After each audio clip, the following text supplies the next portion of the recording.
Hello and welcome to Game Changer. I'm Maryam Zia. Tonight we will be talking about the threat of climate change and Pakistan.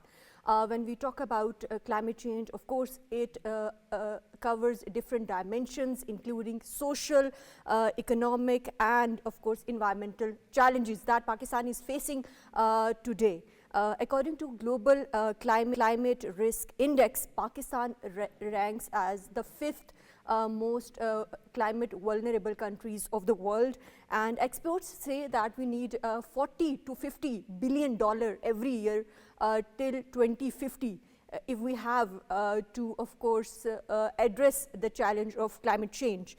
And the current funding that Pakistan is receiving is just a fraction of the money that we need. Of course, we know that Pakistan also need to build its own infrastructure as far as climate change and climate resilient society is concerned. But when we talk about the global north, there is a lot that needs to be done. In today's program, we will be talking about all these dimensions, and to discuss this and more, we are joined in the studios by Mr. Hamid Sarfraz, who is environmentalist.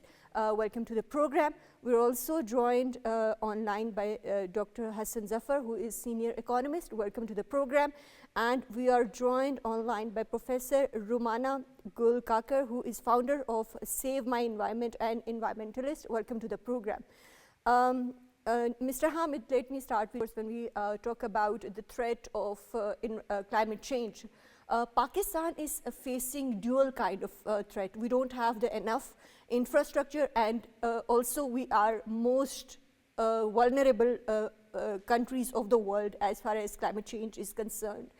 What kind of infrastructure or the strategies Pakistan needs to build at this point in time? Thank you very much. In fact, Pakistan is facing a triple problem. One is that we are a victim of global climate change. So, I mean, as you mentioned that we are number 5, so it keeps oscillating from 3 to 10, but I mean, it's established fact that we are one of the most vulnerable countries in the world. And this is not because of us, because we are contributing less than 1% to of the carbon footprint, GHG emissions. So it means that we are being affected disproportionately. The second part is that we are not prepared for it. We lack capacities, we lack kind of planning which is required, we lack kind of institutions which are required to cope with this challenge. The third dimension is that we lack resources. And for resources, we are looking at the international community, and unfortunately, as I keep saying, that there is hardly any money in the international system. So it's very difficult to get that money. And even to get that money, we should have capacity to projectize, which we don't have. So with the result that so far, if we just look at one mechanism, which is the Global Green Climate Fund, so far it has dispersed something like $16 billion US. And we have got and those are only the pledges, not the actual amount that we are receiving. Those are pledges. Something like between 12 to 13 billion has been dispersed, but Pakistan has got, which is committed amount, 310 million only, which is hardly 2% of the total amount which has been committed so far. So this actually not only shows that we are being ignored, but it also internally shows lack of our capacity to prepare proposals and go to this forum. Right. And same is true for others. We will be coming towards what needs to be done at our part as far as building those kind of mechanisms or presenting our case to the international forums for these finances. But Dr. Hasan, when we talk about these finances, considering different reports that suggest that Pakistan needs an estimated $40 billion US dollars to $50 billion until 2050 for climate adaptation. Yet when we look at the current climate finance flows, it covers around 1.8% of the total amount. Do you think we need some kind of, as Mr. Hamid also alluded to, kind of mechanisms that are internal, and what kind of mechanisms those may be to of course go for climate adaptation? Thank you very much, Maryam. The money, the amount that you just mentioned, 40 to 50 billion dollars, is a very massive amount which we don't have clearly. And we also note that the US aid program has been shut down, which was contributing toward these environmental the issues, and was providing funding for at least uh, creating awareness, and in different universities this program was also contributing towards the development of these studies. So that is closed down. We also note that President Trump has had decided to withdraw from the Paris Agreement. That was the international the body for environment protection. So the world is changing, the money is shrinking. That is a reality. So what can we do on our end? Uh, what we hear from the government, that the government is planning to shift 30% transport to electric vehicles by 2030. That is a welcome thing. But we will have to see how quickly and how readily we can make this transformation. And also, which Dorani Sahib and you yourself in your introduction mentioned, we are contributing about 1% of this global warming and carbon footprint. Carbon So our footprints. contribution is quite insignificant towards what is actually happening. What are the contributing factors? They exist in our neighborhood, China and India. They are the greatest consumers of fossil fuel, coal, oil, etc. So they are the contributing factors. So how to deal with it? That means we have to launch an effective diplomacy with these countries so they can take care of what they are doing. But in the environment, in the global environment where trade wars are taking off, we will have to see that how ready these countries are when they want to keep their cost of production low. That means their dependency on coal will be increasing with time. And so we have to look after ourselves, and we have to find ways to look after Of course, and ourselves. Dr. That's the thing. Hassan, we have to look for innovative mechanisms as far as finances are concerned. But also, when we look at different statements, one of the statement by World Bank's climate chief says that 70% of global climate finance goes to mitigation. While when we look at Pakistan's need, we mostly need adaptation finances. So how do you think Pakistan could reposition its climate agenda for attracting that kind of finances as far as international forums are concerned? I just mentioned that the global realities are changing. In my understanding, there's a very slim likelihood, very small possibility that we can attract funding from the outside now.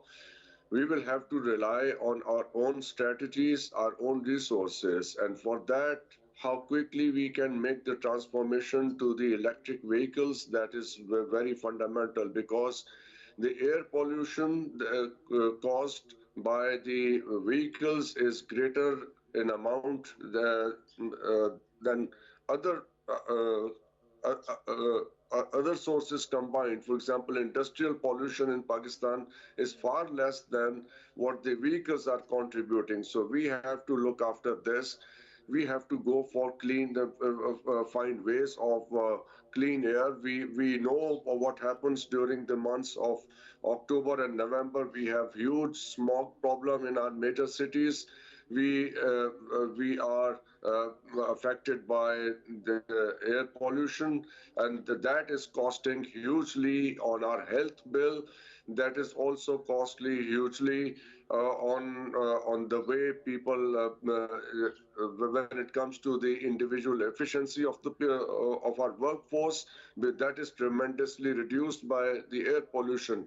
So if we translate the impact of air pollution, that is huge in terms of our health bill and in terms of the efficiency of the people and their output, especially those 2 months. We know our school, we have to shut down our schools. We know we have to reduce our work hours during those months, especially those months I'm talking about. And of course, during the summer, heat is going up, and consequently, what we do there are more air conditioners being used, and that contributes to a vicious circle. They are Right. again contributing to the environmental issues. So we have to see how effectively we can design our own society, how we can uh, uh, reduce what we can possibly reduce. I would not be very positively looking for the resources outside of Pakistan. We will have to find ways to address this problem ourselves and generate our own resources for this. That's Right, what of my course, self accountability remains an important factor as far as climate change is concerned. And when we look at different initiatives, the recently launched Iran Pakistan initiative by the center also aims to integrate climate resilience into energy and development planning. What specific metrics or milestones, Dr. Hasan, in your opinion, should be set to evaluate its success and influence future climate policies? First of all, we have to design a policy that is facilitating the electric vehicles. We have to design a policy that is giving some encouragement to the production of those vehicles and the reduction of these emissions that are taking place. And then we have the laws. Maryam, we are not short of any kind of laws. We just need to implement them. We have to move our factories away from the populated areas. And then what to do with our water resources. That is a very, very major issue. If we look at this report that is published by Earth.org, so that highlights air pollution as one of the major causes of our environmental Yes, problem. yes, and it is expected to, of course, reduce life expectancy by 3 years, which is huge. Water insecurity. Our water resources are going down. They are depleting, and our economy largely depends on agriculture. What will happen? So we recently heard a report. There was a report in the newspapers that Lahore High Court has issued orders to impose 10,000 rupees fine on the people who are washing their cars at home. This law has been in place for several years, but what has happened? The implementation of the law is the problem. How to use water effectively, how to conserve water, how to protect our water resources. If you go and see, and we have to, of course, develop water reservoirs because most of our water is Right, right. going wasted. Let me bring in Professor Roomana into the discussion, Dr. Hasan. Professor Roomana, when we talk about agriculture, of course, different reports suggest that by 2050, nearly half of Pakistan's agricultural land could become unsuitable for farming. What immediate interventions, in your opinion, are needed at this point in time for water smart irrigation to avert the looming threat of food security and food crisis that Dr. Hasan also mentioned about? Thank you, Maryam, for having me. And I congratulate you for having very good session for general public awareness. Well, uh, coming towards your point, Pakistan is not an industrial country. So as Dr. Zafar said, that as if Pakistan is not an industrial country, so Pakistan's contribution towards carbon emission is not that much. It's negligible. When we come towards the agriculture, Pakistan is affected, um, worsening. Its impact on agriculture is worsening day by day because as we have been observing, watching, experiencing floods during previous years, the unpredictable monsoon, the unpredictable rainfall has affected the food production, the crop yield, and that is becoming a threat for food security, for the food of the food yield as well. Now, as Pakistan is not a like the situation is different province to province. If we talk about Balochistan, it's almost dried and arid region. So we can forget the yield, negligible yield of the Balochistan. We cannot talk about that. Then we come to KPK. KPK situation is a little better, but again, the KPK land is not that much vast. As far as Sindh and Punjab are concerned, well, Punjab areas, we have vast land, we have very good yield, we have 2 seasons in Pakistan, 2 seasons for crops. That is very good news for Pakistan. That is like in the benefit of Pakistan. But still, during the last few years, we experienced that our crop was damaged. The main crop, wheat, was damaged. We could not get that yield, that percentage of the yield, that much production. So, Mariam, what I think, what I believe that it is the priority of the time. It is a priority of the time that we should plan, we should decide, we should make a cropping strategy. We have very good weathers. We have very good seasons in KPK, in Balochistan, in Sindh. But we lack the data, we lack the statistics. Our farmers, they are not aware of the actual plant, the right crop at the right place. So it needs a national policy. It needs national, and we can call international professionals as well. So we can be united on that cropping policy, that cropping strategy, so that in future, in case if we get the food security, then we will safe to some extent. This is my idea. Right, Yes, right, Mariam. right. And coming back to you, Dr. Hassan, since you have to leave us early. Dr. Hassan, lastly, when we look at different stats, unfortunately, 40% of Pakistan's population is living below the poverty line. And if this business as usual of climate change continues, more than 21 million people may also go into poverty because of the migration and other factors. So how can climate adaptation policies be designed to simultaneously address environmental and socio-economic vulnerabilities? Yes, this is a very critical issue.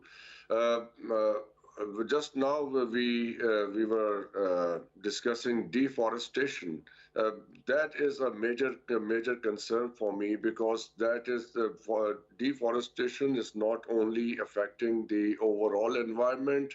In the mountainous areas, deforestation means that silt is running down the stream, and our water reservoirs are being filled up. Their ability to store water, to contain water, is reducing. It is depleting. What are we doing about it? So we need a very seriously designed national plan to increase forestation. I can share data with you. Only 5% of Pakistan land is covered by forest.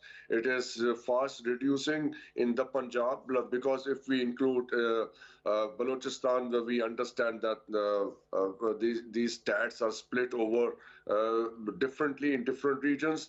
But in Punjab, 6.12% land is covered by forest, which has gone down. I remember 15, 20 years ago, Pakistan was on a very good trajectory of increasing its tree plantation, which I don't know what has happened in last 2 decades.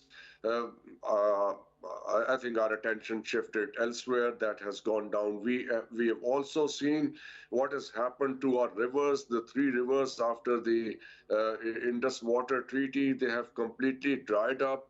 And building of canals is hugely politicized. Building of water reservoirs is hugely politicized. So we need a national consensus. We need a national understanding among the various federating units that this is not a regional problem. This is a national problem. So we need to sit down together, find a political solution to this problem and address it once and for all. We need water reservoirs. We need to increase our forest covered area, and we need to take serious actions. This is the only two things we can do. There is going to be no foreign aid. There is going to be no outside help. How we can help, this is doable. These two things are doable. There is no other way to address this problem. Increase for tree covered areas, make your cities less polluted. That is how we can survive. Of course, climate resilience remains very important. Thank you very much, senior economist Dr. Hasan Zafar, for joining us in today's program and for your valuable opinion. Mr. Hamid, coming back to you, when we look at different projections, global temperature is projected to be increasing by 2.5 to 3 degrees Celsius by 2047. Which is, of course, we are witnessing the effects of it in the form of heat waves and prolonged heat waves and water shortages as well. So what proactive measures are needed as far as Pakistan is concerned? Yep. See, one general consensus is that we need to reduce the rate of temperature increase. So there are different projections. I mean, they use different models. For example, one model says it might increase by 1.5%, 1.8%, 2%, even some extremists are saying up to 3%. 3%, yeah. Which actually, frankly, if it raises by 3 degrees centigrade, it will be disastrous. Because even we have seen that with 1.5 degree increase, there is sea rise, there are more disasters which are related to climate, there are heat waves, in some areas there's drought. For example, recently we have seen Pakistan, and the Met Department has already issued drought alert for Pakistan. We may not be receiving the rains as we were expecting, we have not received the snowfall as we were expecting. So it and means our that glaciers are melting. So glaciers are melting, but the problem would be that we don't have that deposit of ice which will melt and then we'll have water. So it means that in our summers, and which is actually the peak sowing time, and we need water for crops, we will have lesser water available. So that would affect actually our production, and if production is affected, we are a country of 250 million people, actually 250 plus. So that means that we might have food shortage. So we actually, as Dr. Hasan said, that we need to change our strategy. Rather than relying on subsistence crops, we need to move towards cash crops. We have to diversify. We have to see which region is best for subsistence crops. Actually cropping regions have to be determined. And people, I'm not in favor of state forcing people to do what needs to be done, but this is something, but when there is an emergency, state has to play its role. So here actually state has to come and tell people, look, this is better for you. You have to cultivate this crop in this region, this crop in the other region. So whichever regions to are conserve best, our water resources in the long term. Yeah, and when we have this, that means that actually if we have cash, not only we can buy the grains from outside world, there are countries who are actually producing grains much beyond their needs. so we can buy it. But on the other hand, we will have much needed cash to prepare ourselves to cope with these disasters. So rather than looking at the external world, we'll have our internal cash. The second thing is use of water. Unfortunately, Pakistan is one of the countries who have the lowest crop per drop ratio. So we have to immediately, this is actually a water emergency, and we have to make measures, create awareness, build capacity, and incentivize actually. We need to incentivize the efficient water usage through tax rebates. If certain crops are being sown through less water, those should be given, because now agricultural tax is coming up.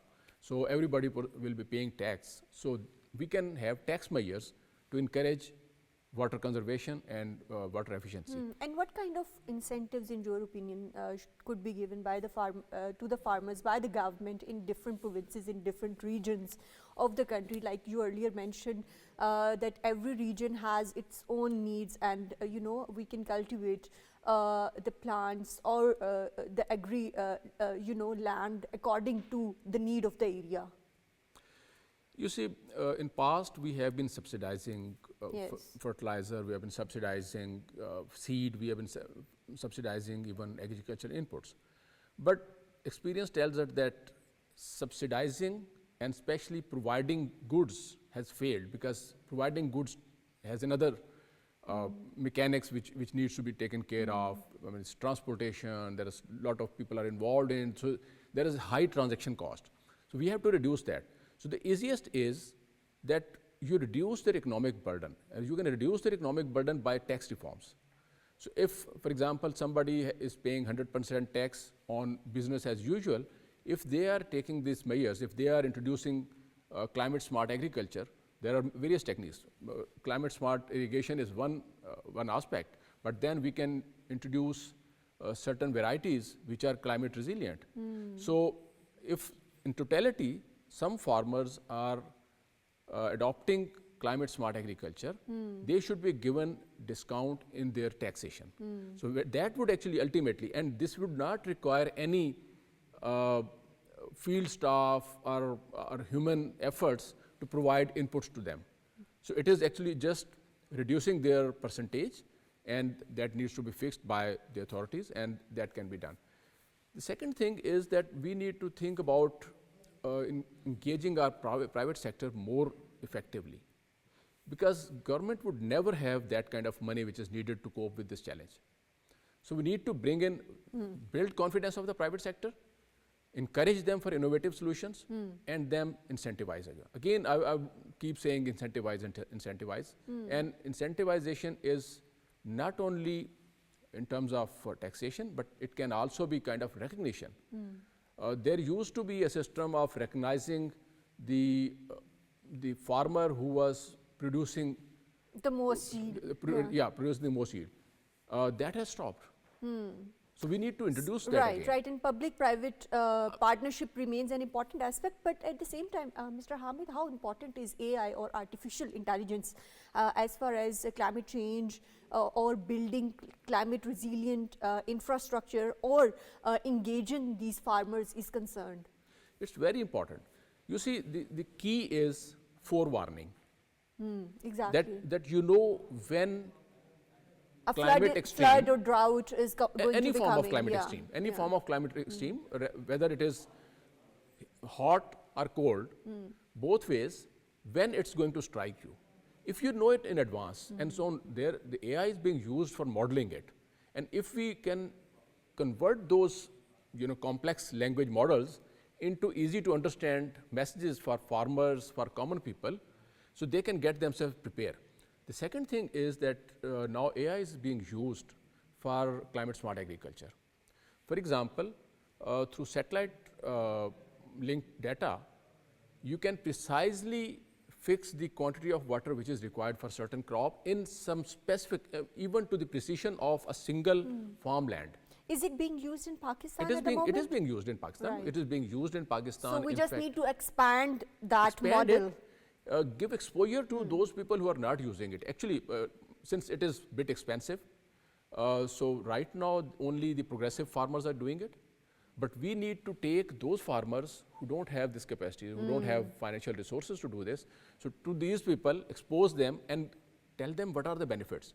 And then maybe introduce some kind of financial incentives, some concessional lending, which can enable them to acquire that technology. Now there are firms. So again, the private sector firms who are actually providing these services can be encouraged and can be incentivized that how you can increase your outreach to those farmers who really need it. Of course, so engaging those sectors is very important. Professor, when we talk about all these factors, we cannot forget about the social impacts of climate change. And when we talk about environmental justice, it often targets only the polluters, that is the global north. But climate justice expands its scope to include human rights and social equity. How should Pakistan's policymakers integrate this broader framework when we talk about vulnerable communities and to protect their rights? Well, we know that Pakistan, like we have a province of Balochistan, we have that is the population is living a life that is poverty is below the line. Then rural Sindh, we see extreme drought. We see there is no infrastructure, no proper developed infrastructure there. So for policy, when we design policies, again it should be at national level for all, considering the situation, the circumstances, the poverty level of the populations as per province. Then for sure, we need infrastructure that basically provide protection during the disasters and during the flood times.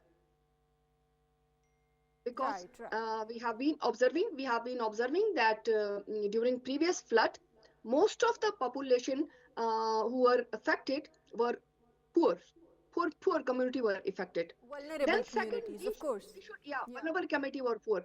Then second thing is we must have right packages, which make sense to the international donors, not in terms of the grant, but in terms of the professionals as well. They can help us in making the right packages. Then again, the crop strategy, that is again very important thing. We must have data of the losses that we get every year. I don't think so that 2025 we are having the data of 2024 losses occurred in Sindh, occurred in the KBK or in Balochistan. So we must be, the next important thing is we must be ready for upcoming social issues and upcoming climatic issues. Like the coming monsoon, we should be ready. We should be ready and we should be creating awareness for those areas where the flood chances are higher. Similarly, the social issues, every year we suffer from the dengue and the malaria. But still, whenever we get these diseases, then we stand. Then we announce emergencies in the hospitals, and most of the population is affected by these diseases. Similarly, is with the air quality index. Everybody is aware of the air quality index. Now here, at this time, the hospitals of the Sindh, Karachi, Balochistan, Quetta, even the capital, it's full of the patients suffering from this pulmonary issues, respiratory issues. There are issues which should be dealt carefully, and there should be health priorities which are caused due to climatic changes. Right. And like you rightly pointed out, and when we look at the figures, annually 128,000 deaths are being caused just because of air pollution, and it remains one of the factors. But Mr. Hamid, coming back to you, when we look at Pakistan's climate issue, Pakistan has been described as a poster child for triple planetary crises, that is climate change, biodiversity loss and pollution. What kind of integrated or holistic approach is needed? Because like our earlier panelist also mentioned, that we cannot keep on looking towards the donors with Trump 2.0 in the White House, and we have to look inwards and we have to make such policies. See, we have all policies in place. For example, there's a national climate change policy. There is 2017. No, it was updated in 2021. Okay. Then there is a National Adaptation Plan. Then there are other reports as well. For example, recently Balochistan, which actually I assisted them, has developed its Balochistan climate change policy. Other provinces have, Punjab has recently developed its policy. So policies are there. Implementation remains implementation the key question. and capacity to implement, and capacity in both terms, human resources as well as financial resources. So that is the challenge. Now, everybody understands that there is this interconnection, there is these all elements, for example, environmental pollution, biodiversity loss, climate change, these are all interlinked. Even these, all the SDGs, the Sustainable Development Goals, all the health indicators, all the social indicators, they are actually interlinked. Everything is affecting each other. Now, the need is that our planning, which is especially at the public sector level, which has to impact on these, that also becomes integrated. Unfortunately, in many cases, this planning is compartmentalized, it is departmental, it is according to the ministry. So we, for example, Dr. Sir mentioned e-vehicles. So we have seen contrasting views of two ministries on this issue, which resulted in non-implementation of EV policy, which was approved back in 2017. Sorry, not 2017, I think it was in 2021 or something. So there is need that these government institutions, they coordinate with each other, and now the... And what policy models are required that could achieve those goals in a sustainable manner? We don't need any models. It's a simple approach that you sit together, to talk to the relevant stakeholders, take their input, and sincerely incorporate that input into your planning. And then you move on. You know, we often talk about awareness raising. Frankly, you go and talk to a hawker, you talk to a common person. They would know, I mean, what the problem they are facing. No, but as far as I'm concerned, I see a generation gap when we talk about climate change as well. When we talk to the older generation, they are a bit skeptical that it's by the God's will. When we look at the when we talk to university students or the younger generation, they are more, you know, they want to advocate for it, for the climate change, and they are more aware about this. So don't you think we need more awareness and engagement of that sort in our communities, in our society, especially in rural areas? That's true, but I mean, you rightly said that the younger generation, which is almost 50% now. 60+% you know, of, yeah. If you change the age bracket, I mean, they would be 60%. Yeah. So they are already aware. So the people we are talking about who are not aware, who are skeptical, I mean, they are hardly 5%. So should we address the issue of 5%, or target our energies on making awareness for 5%, or should we target our energies to offer action for rest of the 95%? So it's better of prioritization. I think there is enough awareness, people know about the issue. Right, but awareness is needed. I mentioned about awareness in the context of 2022 floods, because we had losses of around 30 billion. 3.2 trillion, and it was one of the main factors was that people didn't want to migrate from the areas, and the houses or the infrastructures or the cities were built in places that was not feasible for that. So awareness in regards to infrastructure also remains an important aspect as far as climate change is concerned.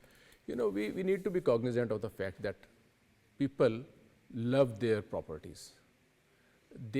It's not only the source of economy, their economic welfare. Actually, it is also their pride. Especially in rural areas, the land is their pride. So we have to strategize according to that, and moving people from their houses is frankly is not a very good solution, because I mean there have been reported thefts, there have been issues of property loss otherwise, not because of the flood. So people are reluctant to do that. The important thing is, do they have enough time to make the preparations?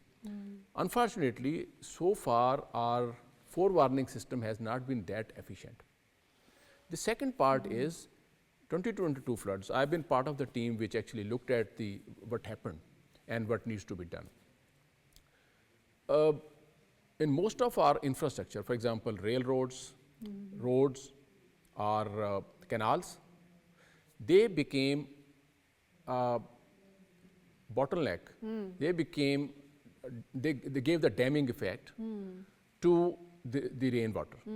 So the rainwater could not be drained out. An important Exactly. issue. So when these were planned, there was no cross drainages. So the Pakistan's problem is drainage.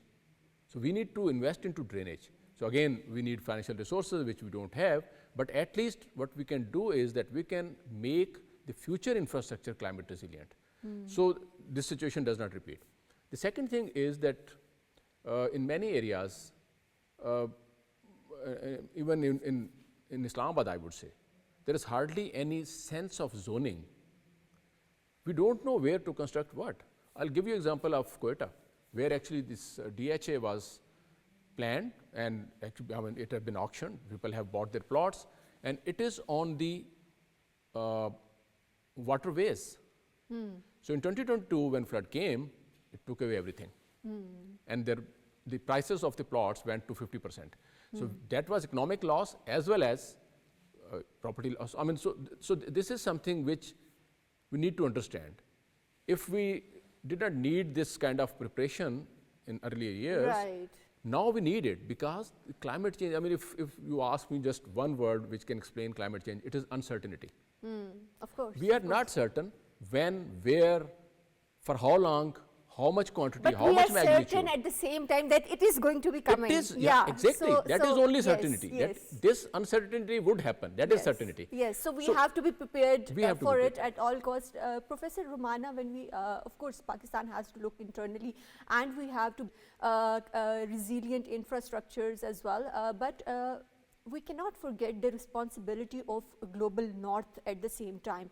And when we look at the recent COP29, Pakistan introduced the concept of internationally determined contributions as a way to secure more resilient climate funding. How do you think this is going? Global North is going to be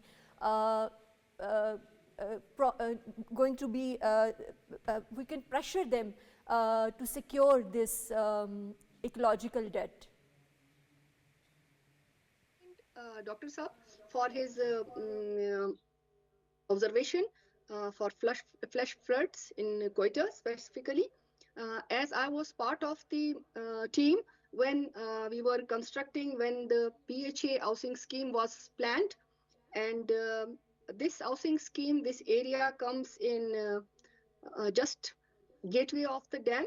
So the hypothesis was that was based on the drought of Balochistan, and it was a common man thinking that the water will never come in the dam, and the flash flood will never reverse. what actually happened. The lesson learned is that this climate change is very uncertain. Really, it may take lives of 30,000 families in future because the whole construction is in the way of the dam. This is actually Kuchlak Dam area. Dr. Saab was mentioning now. Okay, as far as funding from the world is concerned, well, Pakistan is not a rich country. Pakistan is a developing country, and most of the population are poor or middle class. We don't have enough funds to make water reservoirs. We don't have enough funds to make dams for sure, and to implement the mega policies. For that, the international world should cooperate because as far as the climate change role of the Pakistan is concerned, Pakistan has minimum role in the climate change. We need funds and the prosperity of Pakistan strategically. The prosperity of Pakistan is the prosperity of the whole world. Right, right. Thank you very much, Professor Roomana Kakr, for joining us in today's program. Thank you very much, Mr. Hamid Sarfraz, for joining today's program. Of course, when we talk about climate change, Pakistan needs an emergency as far as climate change is concerned, not as a point of panic, but to approach it as whole of nation approach and as a call for action from all stakeholders. That's all from tonight. Take care. Allah Hafiz.